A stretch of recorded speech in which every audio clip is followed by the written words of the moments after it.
You're watching CBS7 News at 9 on the CW and live on the CBS7 YouTube channel with Alexandra Macia and Tom Teeper-Teller. Today, we are excited to announce we are the recipient of a $9 million federal grant that will allow us to continue to do the good work in ECISD. Teachers and principals at Odessa High, Bowie Middle School, Bonham Middle School, and various ECISD elementary schools could soon earn some more money. Coming up in just a few minutes, we have the details about the near $9 million grant that Ector County ISD received today. Good evening to you. Thanks so much for joining us here for CBS 7 News at 9 on the CW. And thanks to those of you who are joining us live on our CBS 7 YouTube page. I'm Jay Hendricks filling in for Alexandra Macia. We start tonight with an update. ECUD President Tommy Irvin has announced his resignation. That announcement comes exactly 10 days after the Ector County District Attorney's Office sent him a letter asking him to provide evidence that he was pardoned for dealing cocaine and methamphetamine back in 1975 or resign. If he did not do either, District Attorney Dusty Gallivan would file a petition to have Irvin removed from office by a judge. Irvin announcing today he will officially step down at the November 8th board meeting. Irvin said in part, quote, "I do so with the intent of continuing to support West Texas and all efforts in campaigning for all water issues," end quote. We will keep you updated on his resignation, and if you want to read more about our coverage of ECUD over the last year, head over to our website. You can go to CBS7.com. Many of you probably got home from work yesterday only to find out you had no internet access. Astound Broadband's internet was down for most of the afternoon and the evening. The outage was caused by damage to the fiber network in both the main route and the backup route. The impact of the outage went beyond an inconvenience as many businesses need the internet to do transactions and show off their products. Vintage Deluxe was one of those businesses affected by the outage, and they didn't find out if they lost money until the outage was fixed. My small business uses Square, and which requires internet. So without that, we can still have an offline mode, and it'll accept the card. But whether it accepted it or declined it, won't know until the Wi-Fi picks it back up. So we could still be taking payments, but we're not sure if it's actually approved or not. So that could hurt us in the long run. Luckily for Vintage Deluxe, no money was lost yesterday, but the last time the internet went out, a transaction was lost. Sheldon's husband also lost internet at his business, Shelton Customs. He was unable to order parts or show customers other options.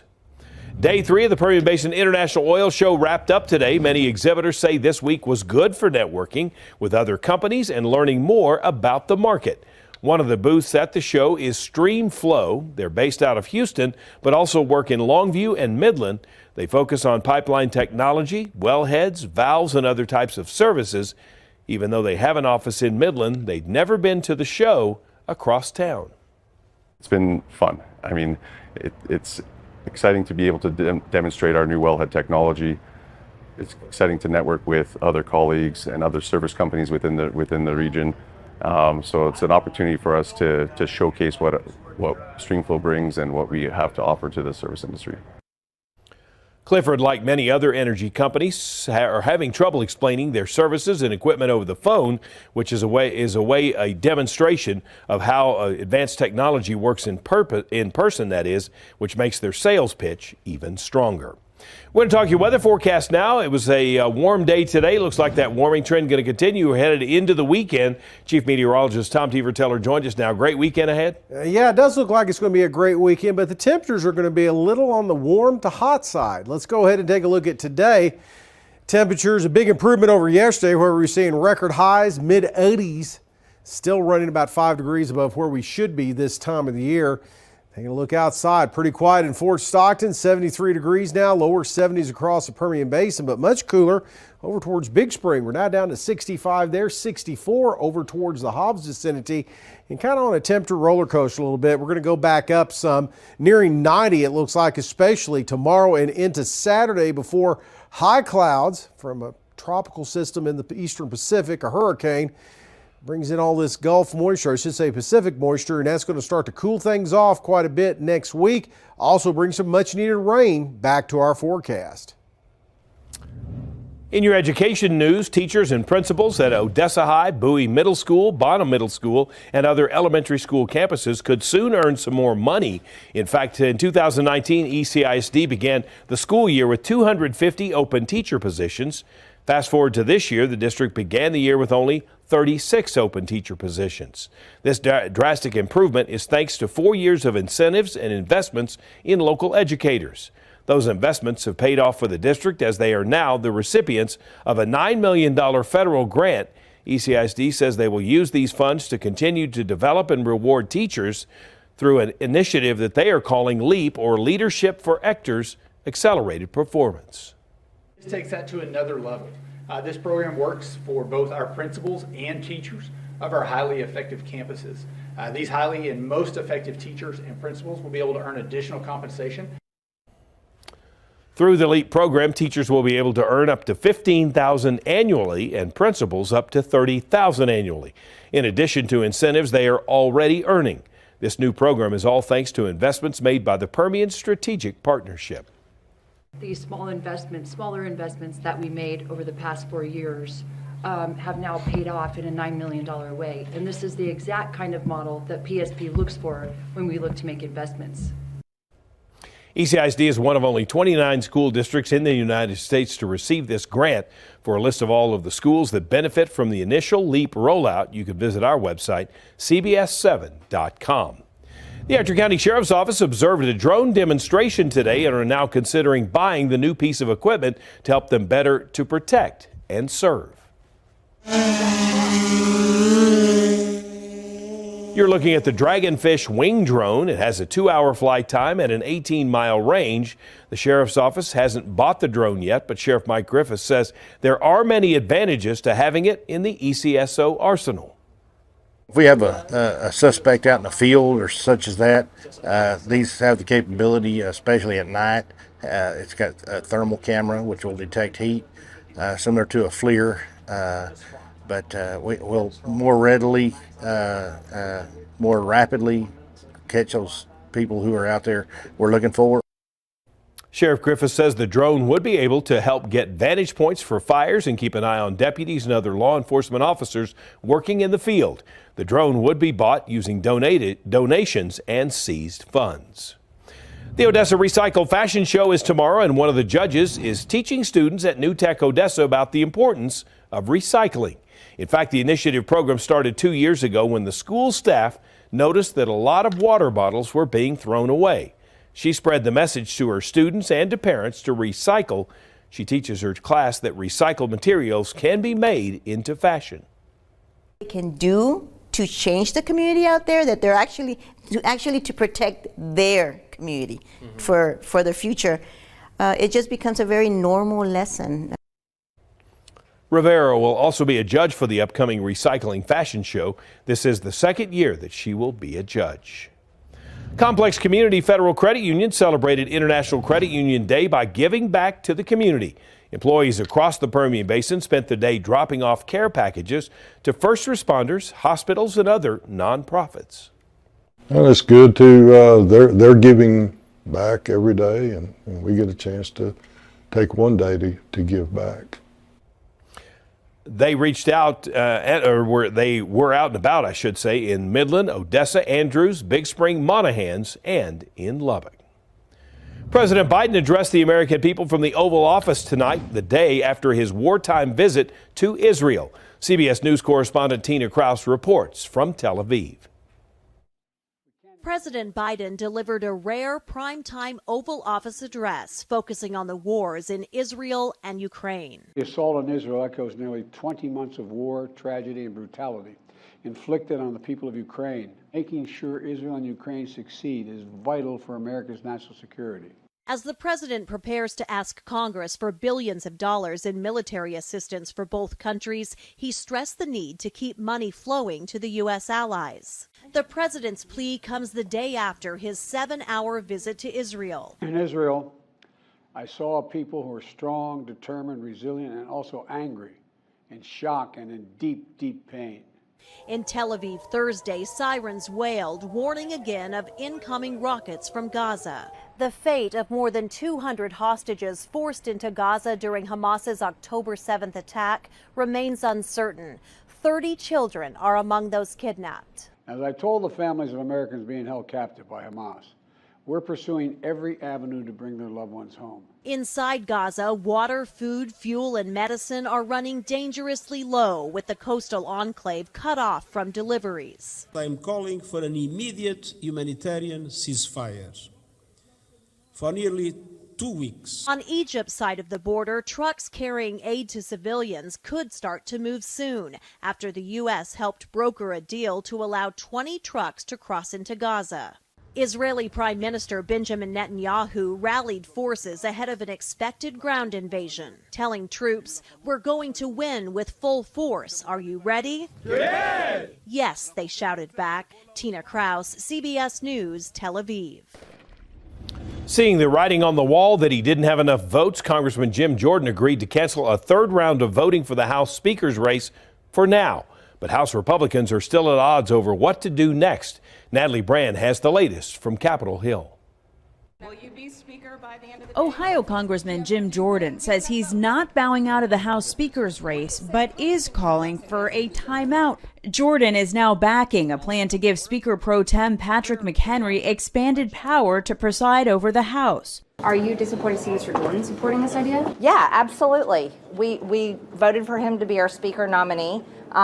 We only had 2 votes. I wanted to see it keep going today and find a way to work with the holdouts to get together so that we can continue doing our work. And I don't know why this is happening, so I'm very disappointed. The extra time gives Jordan a chance to try and sway the more than 20 Republican holdouts. I think if he's not making progress and indeed he's hemorrhaging votes, then yeah, I think we need to go back to the drawing board. As the only candidate currently in the race, his supporters have urged him to keep fighting. It's now time to get a speaker. Is it going to be pleasant? No, it's how democracy works. I don't begrudge the 17 that are opposed to him. He's got 200 votes. Who else can get that? There are enough Republicans who oppose the temporary speaker plan to kill it unless a majority of Republicans make a deal with Democrats to pass it. The key is that they come to us and say, we'll take yes for an answer. Let's get a bipartisan solution to move forward with their speaker. Congress has less than a month to pass a spending bill to keep the government open, and President Biden is expected to ask Congress for $100 billion in aid for security needs, including Israel, Ukraine, and the border. Natalie Brand, CBS News, Capitol Hill. Now for a look at today's top headlines shown here in real time with real viewers at CBS7.com. You can see all of these stories and more by downloading our app or visiting our website at CBS7.com. Still ahead in your health headlines, we'll have what you need to know about breast cancer in men. The story is coming up.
It is Breast Cancer Awareness Month, and while the disease is most often found in women, anyone can get it.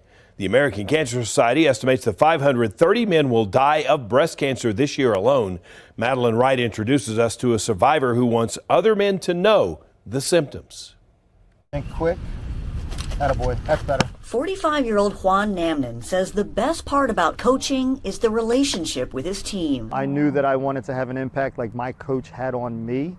So he went to work for Frankfurt High School, where he's been the head baseball coach for 17 years. But in July 2022, he found a lump in his chest. His wife urged him to get it checked out. Doctors said it was stage 2 breast cancer. Complete and utter shock. I was speechless. Breast cancer, or almost any kind of cancer, doesn't run in my family.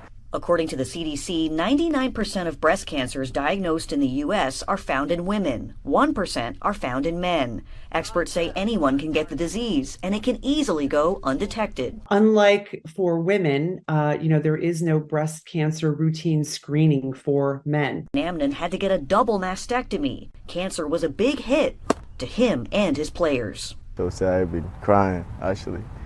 And I just was praying for him every night. The coach says he missed 3.5 months of work during his treatment. He's been back at the school for about a year. Players are thrilled to have him back. I think of him as my dad, because I didn't really have a father figure growing up, and for everybody he's been a father figure. The coach, now an ambassador for the American Cancer Society, urges men to be in tune with their bodies. When you find a lump, it doesn't hurt anything to check, to feel, to self-test. A process that only takes a couple minutes and could save your life, so you can go back to the people you love. Madeline Wright, CBS News, Philadelphia. Well, we are going to be looking for more heat in our forecast. Not exactly late October weather coming up for this weekend. Talk about all that and some changes up next.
Now, from the CBS7 First Alert Weather Center, here's Chief Meteorologist Tom Tiefertiller. Picture perfect evening out there as we take a look at current temperatures, seeing those into the lower 70s across most locations. Still down in the Presidio Valley, right along the Rio Grande. We're hanging on to some 80s, but has now dropped to 78 degrees there. Latest update in Presidio. Let's take a look at the weather makers, the upper levels of what's going on. And you see this big clockwise flow back here across the Four Corners area. That's a big area of high pressure that's keeping up in a northwesterly flow in the upper levels of the atmosphere. Brought that front through yesterday, and again, that cooled things off by about 10 degrees over those record highs we saw there on Wednesday. You can see all this mid to high level Pacific moisture starting to stream across. That's associated with Hurricane Norma down in the eastern Pacific. It's supposed to take a track into western Mexico and then into parts of West Texas as we move in towards next week. Combine that with another Pacific storm system moving across. So some bigger changes are on the way, and we're going to call it wet as we're going to see showers and thunderstorms. Best time frame looks to be Tuesday into Wednesday. A round ball estimate of rainfall amounts could be upwards to 1 to 2 inches in some spots, especially across the northern Permian Basin, in the parts of the eastern Permian Basin. The way it looks right now, it's really going to depend upon the track of the remnants of Norma. It's going to dictate how much rain we're going to see out of things. Right now, not a lot happening across the state of Texas, as it was a quiet day for most locations, but plenty of 90s showing up. Del Rio down towards San Antonio, Corpus Christi, and Brownsville, and also right along the Rio Grande, so we didn't fare all that bad there at 84 degrees. Still about 5 degrees above where we should be this time of the year. Nothing happening in the skies across West Texas until later tomorrow afternoon, when we'll see some high cloudiness start to stream in to the area, and we'll see a little bit more of that in our forecast coming up on Friday. So for the rest of tonight, very quiet, a little on the cool side to wake up to first thing in the morning, but then upwards to 90 degrees plus across the area as we pick up more of a south to southwest wind in some spots. And we could be flirting with record highs here, a couple of areas over the next few days before the clouds start to roll in. That's going to drop temperatures a little bit. And then the showers and thunder showers Tuesday into Wednesday will drop temperatures even more. And then there's a strong cold front arriving late next week. That's going to bring a little fall chill to the forecast for the weekend before Halloween.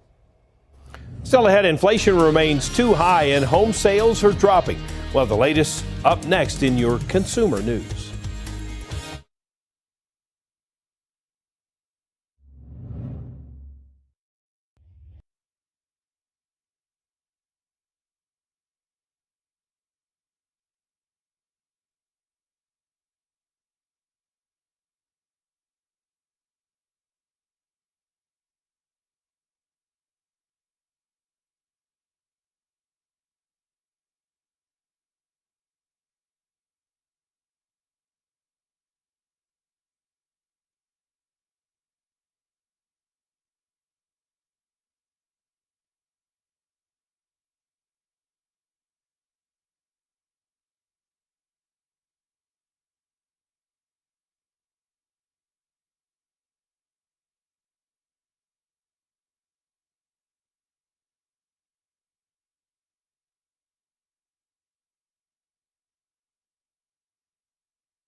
The chair of the Federal Reserve says inflation remains too high. Jerome Powell spoke at the Economic Club of New York today, saying that while inflation is significantly better than it was a year ago, it is still not at the Fed's target rate of 2%. He thinks getting there will require a slower growing economy and job market. Policymakers did not raise interest rates when they met in September, but previously indicated there could be another increase before the end of the year. The Fed makes its next decision on November 1st. My colleagues and I remain resolute in our commitment to returning inflation to 2% over time. Given the uncertainties and risks, and given how far we've come, the committee is proceeding carefully. There have been 11 rate hikes since March of 2022, and the key rate is at its highest level in 22 years. Credit card interest rates were also at a record high of more than 20%. That's according to Bankrate.com. 2 years ago, it was about 16%. Still ahead, 2 fantastic baby beasts were born. We'll have more on them coming up in just a few minutes.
Before we go, 2 new baby beasts have joined a UK zoo. Baby yaks, Tonks and Cedric, named after Harry Potter characters, were born at the Whipsnade Zoo, which is north of London. Female yak Tonks was born on September 20th, followed by a male named Cedric on October 7th. And according to the zoo, they are becoming best friends. Once widespread throughout Southeast Asia, wild yaks in southern Asia are a vulnerable species. In fact, they have gone extinct in some countries, facing threats from poachers and a loss of habitat. Yaks cannot moo like their relatives in the cattle family, but they do grunt. That's how you know that it's a yak and not a cow. A lot of yak and the horns. And good yak facts there. Good yak facts, that's right. Anyway, though, here's a few weather facts for you as we're going to see things warm up a little bit coming up here over the next couple of days into the start of the weekend. Could be looking at temperatures close to record highs and near 90 degrees. Next week, though, will be a week of changes. A lot of moisture moving in from the Pacific. Bring some rain chances and some cooler temperatures. All right, Tom, thanks. Thanks for watching here for CBS 7 First Alert News at 9 on the CW. We'll have more news later tonight.